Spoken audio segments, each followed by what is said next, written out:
Hello everyone, welcome back to my journey becoming a professional trumpet player. Haven't been able to post in a while.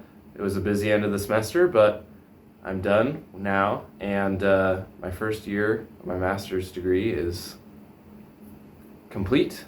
Feels pretty good. Just finished my last final 2 days ago, and now I'm looking forward to the summer and next year. Definitely made some good progress and want to keep that going. Yeah. With that in mind, a week from Tuesday, I'll be competing at the International Trumpet Guild conference. I'll be in the chamber music competition playing the sonata for horn, trumpet, and trombone.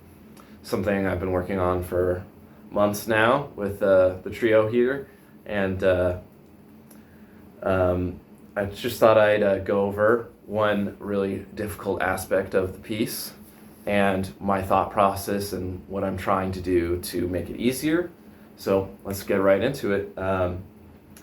Yes, the big thing about this piece, if you're not familiar, is it's not technically challenging. It's not like a virtuoso trumpet piece or something like that.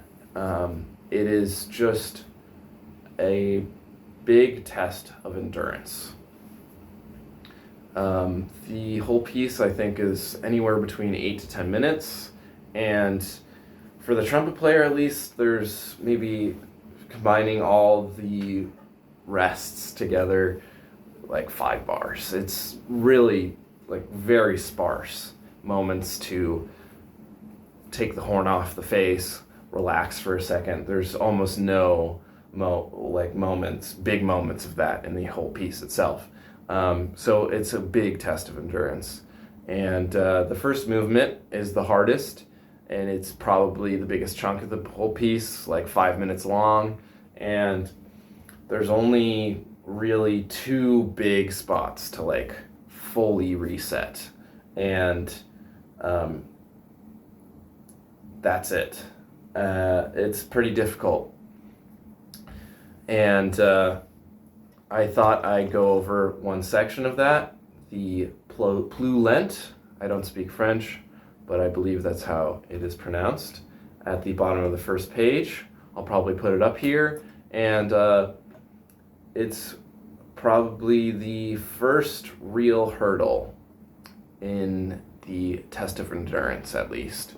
The rest of this first page is pretty straightforward endurance-wise. There's not really any issues.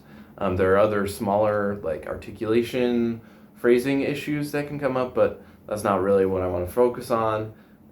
This chunk that I want to focus on is a big endurance test. And high, soft playing, slurs, then low, slurred, soft playing, and then big interval leaps. I mean, it is relentless. It's kind of ridiculous. So one thing I've been really working on to make this just happen is, well, first let me describe what can happen if it goes wrong. If it goes wrong, then these octaves at the bottom of the page just don't come out.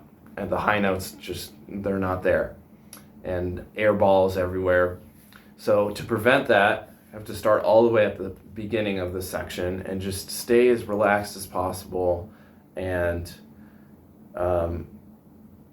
just trying to stay up and stay down when is needed. And what I mean by that is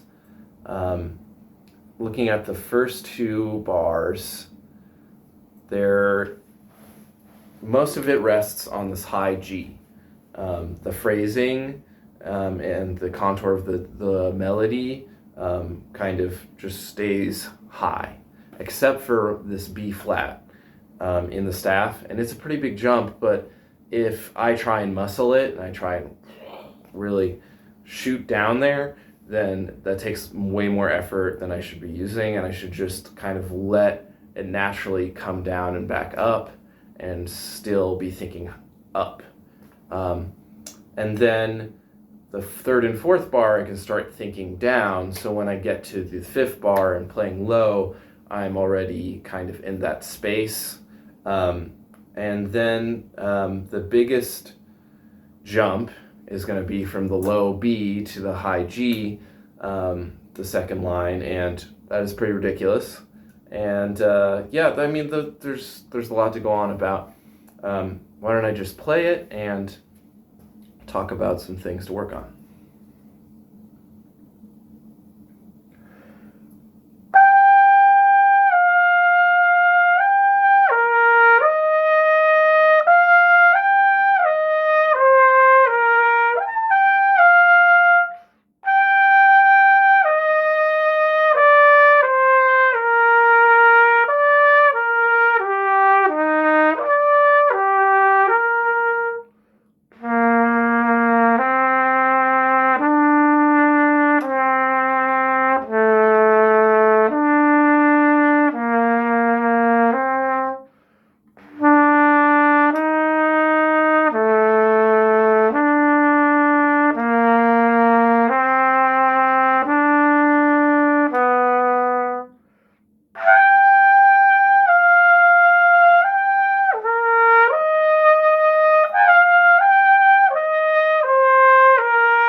Yeah, that's tough.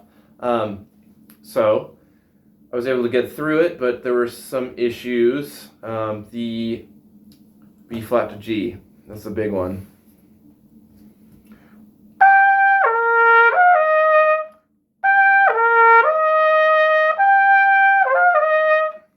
So one way to make it easier, play it down an octave. Play it all within one octave, so move the B flat up an octave.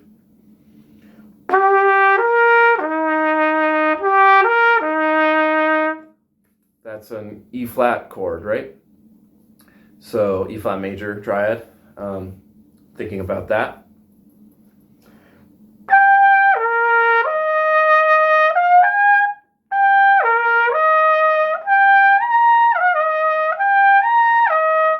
It's a lot easier taking the B flat up than down.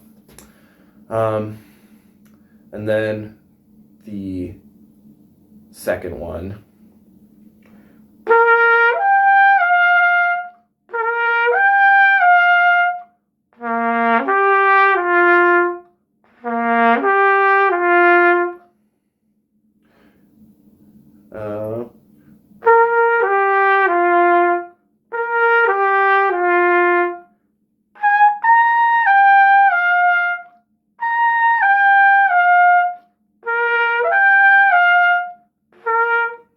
So this one is easy to overshoot, I think. So I shouldn't be thinking too high up, maybe.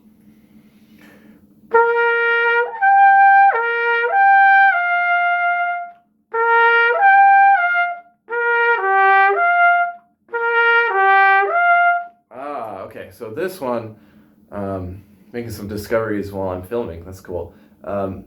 Instead of taking the B flat, moving the B flat in the register, moving the G makes it easier.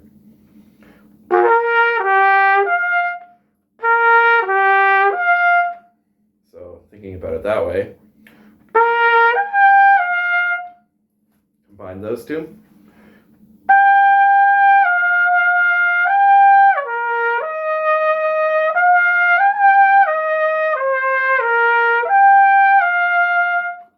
Better. Not perfect, but better. Yeah. And then the bigger jump, I think how I want to think about this, but I didn't that time, is thinking of the high G down an octave, like how I was doing with these other two, so I don't just tense up and try and squeeze that note out. Because it's not really that high. All things considered, and It's just the big leap that makes it feel super high.